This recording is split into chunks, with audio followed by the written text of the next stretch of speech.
میں فقیر کو قربانی کا گوشت دینے گئی تو وہ اپنے کپڑے پھاڑ کر گھر کے اندر گھس آیا اور شور مچا دیا کہ میں نے عید والے دن اس کے ساتھ غلط حرکت کی ہے۔ سب گاؤں والے اکٹھے ہو گئے۔ بوڑھا فقیر سب کے سامنے سچا بن چکا تھا۔ گاؤں کے چودھری نے فیصلہ کیا اور مجھے اس فقیر کے ساتھ بھیج دیا۔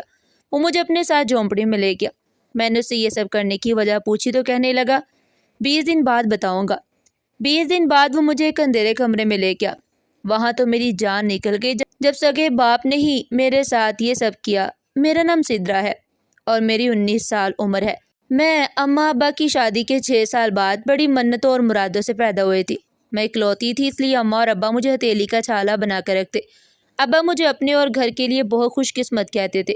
میری پیدائش کے بعد ابا کا بند کاروبار چل پڑا اور انہیں دبئی کا ویزا بھی مل گیا تھا۔ ابا مستقل وہیں کام کرتے تھے اور ہر 6 مہینے بعد 1 مہینہ چھٹی پر پاکستان آتے تھے۔ اماں کہتی تھی اس فقیر کی دعا سے ان کی گود بھری تھی، اس کے دست شفقت سے ہی انہیں اولاد ملی تھی۔ اسے ہمارا فرض تھا کہ ہم ان فقیروں کی عزت کریں اور انہیں کبھی خالی نہ لوٹائیں۔ ویسے تو مجھے اماں کی کسی بات سے اختلاف نہیں تھا، لیکن ایک فقیر سے مجھے خوف آتا تھا۔ اس بوڑھے فقیر کے آنے کا ایک مخصوص وقت تھا، دوپہر جب سورج عروج پر ہوتا اور سب لوگ گرمی سے گھبرا کر گھروں میں آرام کر رہے ہوتے، تب یہ فقیر آتا۔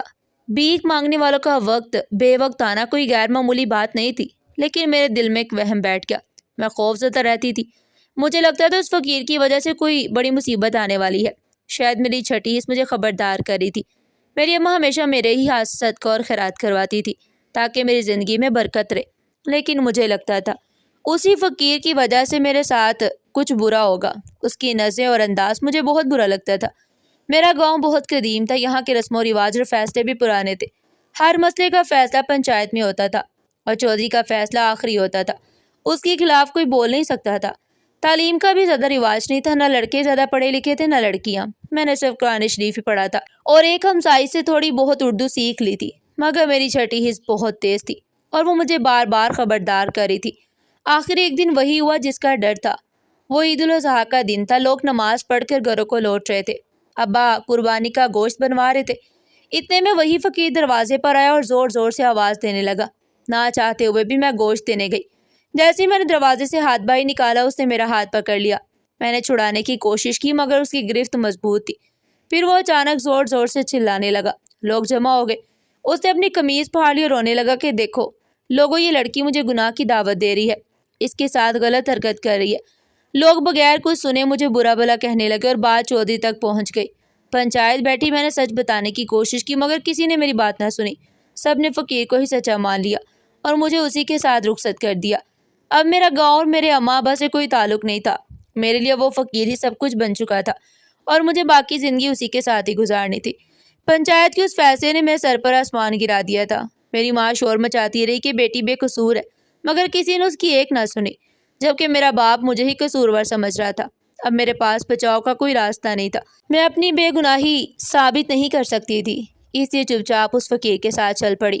وہ فقیر مجھے ایک جھونپڑی میں لے گیا۔ وہاں کی حالت دیکھ کر میری حالت اور زیادہ قابل رحم ہو گئی کہ کہاں میں پکے گھر میں چین اور آرام سے عزت اور محبت کے ساتھ رہ رہی تھی۔ میں زور زور سے رونے لگی اور اس فقیر سے پوچھنے لگی اس نے میری زندگی کیوں برباد کی جب میری کوئی غلطی ہی نہیں تھی؟ اس نے مجھ پر بہتان کیوں باندھا؟ میرے ساتھ یہ ظلم کر کے اسے کون سی خوشی ملی تھی؟ وہ فقیر سکون سے مجھے روتا دیکھتا رہا اور جب میں خاموش ہوئی تو بولا 20 دن گزر جائیں پھر تمہیں ساری حقیقت معلوم ہو جائے گی، تب تک تم خاموش ہو اور اسی جھونپڑی میں رہو، زیادہ واویلا مت مچانا ورنہ یہی گردن دبوچ کر مار دوں گا۔ میں اس کی سرخ آنکھیں دیکھ کر بہت ڈر گئی اور خاموش ہو گئی، مگر آنسو نہیں رک رہے تھے اور بڑی مشکل سے وہ 20 دن کٹے۔ ایک ایک لمحہ صدی کے برابر لگتا تھا۔ اس فقیر کو دنوں کا پورا حساب تھا، جیسے انگلیوں پر گن کر رکھتا ہو۔ جیسے ہی 20 دن گزرے اس نے مجھے اپنے پیچھے آنے کو کہا اور کچے راستے پر چل دیا۔ یہ راستہ گاؤں سے باہر جاتا تھا۔ راستہ بہت لمبا تھا مگر وہ مجھے پیدل ہی لے کر چلتا رہا۔ 2 گھنٹے مسلسل چلنے کے بعد ایک دکان کے سامنے رک گیا۔ وہاں آس پاس کوئی آبادی نہیں تھی، بالکل ویرانہ تھا۔ اس نے شٹر اٹھایا اور اندر داخل ہو گیا۔ میں بھی اس کے پیچھے دکان میں گئی۔ وہاں نیچے سیڑھیاں جا رہی تھی اور ایک تہہ خانہ تھا۔ وہاں گپ اندھیرا تھا۔ پھر منظر دیکھ کر آنکھیں پھٹی کی پھٹی رہ گئی۔ وہ فقیر بولا جو 20 دن سے خاموش تھا۔ میں سنتی گئی۔ میں رونگٹے کھڑے ہوتے گئے۔ سر پر آسمان ٹوٹ پڑا۔ زندگی کا بھیانک چہرہ سامنے آ گیا۔ مجھے نفرت ہونے لگی۔ دل چاہا دنیا کو نوچ ڈالوں مگر میں مجبور تھی۔ صرف رونا ہی اختیار تھا مگر رونے سے کچھ نہیں ہونا تھا، مجھے کچھ کرنا تھا۔ اپنے لیے اور سب کے لیے۔ میں نے کمرے پر نظر ڈالی اور سوچنے لگی، مگر کوئی حل سمجھ نہیں آیا۔ دل چاہا دیوار سے سر ٹکرا دوں۔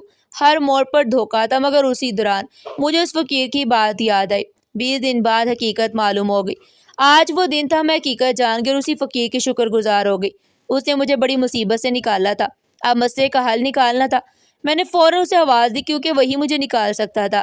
شاید میری عزت کچھ بحال ہو جاتی، مگر اماں ابا کے لیے جینا مشکل ہو جاتا۔ قدرت کا قانون ہے، انسان کے راز ایک دن ظاہر ہو جاتے ہیں۔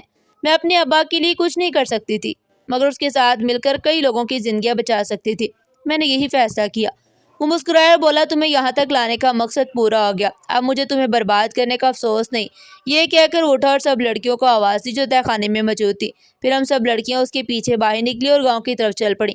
وہ تیزی سے چل رہا تھا، میرے قدم سست، روح کانپ رہی تھی۔ کاش وقت رک جاتا، مگر ممکن نہیں تھا۔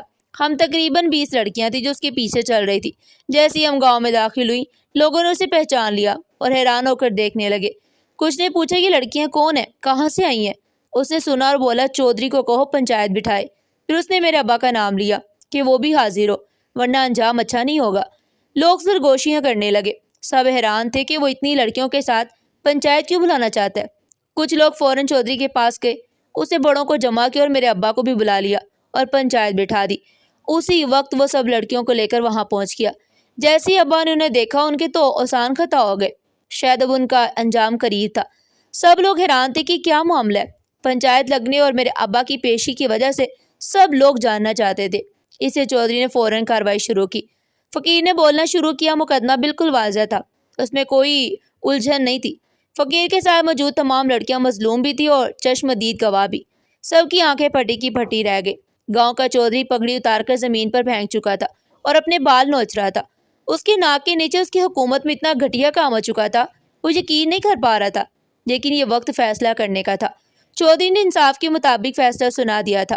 فقیر کے ساتھ موجود دوسرے گاؤں کی لڑکیوں کے گھر والوں کو بھی بلا لیا گیا۔ میرے ابا چودھری نے ان کے قدموں میں گر کر معافی مانگی اور سب لڑکیوں کو باعزت ان کے حوالے کر دیا۔ اس کے بعد فیصلہ ہوا، میرے ابا کو زندہ رہنے کا حق نہیں اور اسے موت کی سزا دی جائے، مگر فقیر کے کہنے پر پولیس کے حوالے کیا گیا۔ عدالت نے اسے عمر قید کی سزا سنا دی۔ مجھے اس بات کا کوئی دکھ نہیں ہوا، کیونکہ اس نے اپنا جرم قبول کر لیا تھا اور سب ثبوت مل چکے تھے۔ میری ماں بہت بے حال تھی، جس شخص کو عزت دی وہی ذلت کا سبب نکلا۔ گاؤں کے لوگ سمجھتے تھے کہ میرے ابا دبئی میں محنت کرتے ہیں، مگر حقیقت اور تھی۔ وہ ایک جرائم پیشہ گروہ کا حصہ تھا جو عورتوں اور بچوں کو اغوا کرتا تھا اور انہیں غلط کاموں میں استعمال کرتا تھا اور بعد میں مختلف شہروں میں بیچ دیتا تھا۔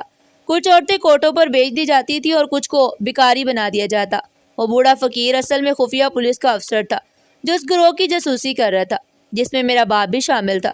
وہ غلط طریقوں سے پیسے کماتے تھے۔ افسر نے کئی لڑکیوں کو بازیاب کر کے دکان کے تہہ خانے میں رکھا تھا۔ اب صرف بڑا گروہ پکڑنا باقی تھا تاکہ پورا نیٹ ورک سامنے آ جائے۔ اسی دوران اسے میرے ابا کے بارے میں پتہ چلا، مگر اصل ٹھکانہ معلوم نہ ہو سکا۔ میرے ابا نے سب کچھ چالاکی سے چھپا رکھا تھا۔ مجھے حیرت ہوئی کہ میرا باپ مجھے بھی اس گروہ کے حوالے کرنے والا تھا اور اس نے یہ بات قبول بھی کر لی۔ وہ لڑکیاں جنہیں بچایا گیا تھا چاہتی تھی معاملہ تھانے نہ جائے تاکہ ان کی عزت محفوظ رہے۔ اسی افسر نے میرا استعمال کیا تاکہ میرے باپ کو پکڑا جا سکے، مگر وہ نہیں آیا اور اس نے جرم مان لیا۔ اسے منصوبہ ناکام ہو گیا۔ دوسری طرف افسر کو افسوس تھا کہ میں بدنام ہو گئی، مگر مجھے کوئی افسوس نہیں تھا۔ آخر میں نے معاملہ پنچایت میں رکھا۔ مجھے چودھری پر یقین تھا۔ ہمارا گاؤں پرانا تھا مگر لوگ انصاف پسند تھے۔ چودھری نے سب لڑکیوں کے سروں پر چادریں ڈالی اور ان کے گھر والوں کو بلا کر باعزت واپس کیا، اور اگلے دن میرے ابا سمیت پورا گروہ پکڑا گیا اور سب جیل میں اپنی سزا کاٹ رہے ہیں۔ اب گاؤں میں انصاف قائم ہو چکا ہے۔ ناظرین، آپ کو ہماری آج کی کہانی کیسی لگی؟ کمنٹ سیکشن میں اپنی قیمتی رائے کا اظہار ضرور کیجیے گا۔ اس طرح کی مزید سبق آموز کہانیاں سننے کے لیے چینل کو سبسکرائب کریں، ویڈیو کو لائک کریں اور زیادہ سے زیادہ شیئر کریں۔ اور ہاں، پھر ملتے ہیں ایک نئی اور سبق آموز کہانی کے ساتھ۔ تب تک کے لیے اپنا بہت سارا خیال رکھے گا۔ شکریہ۔ اللہ حافظ۔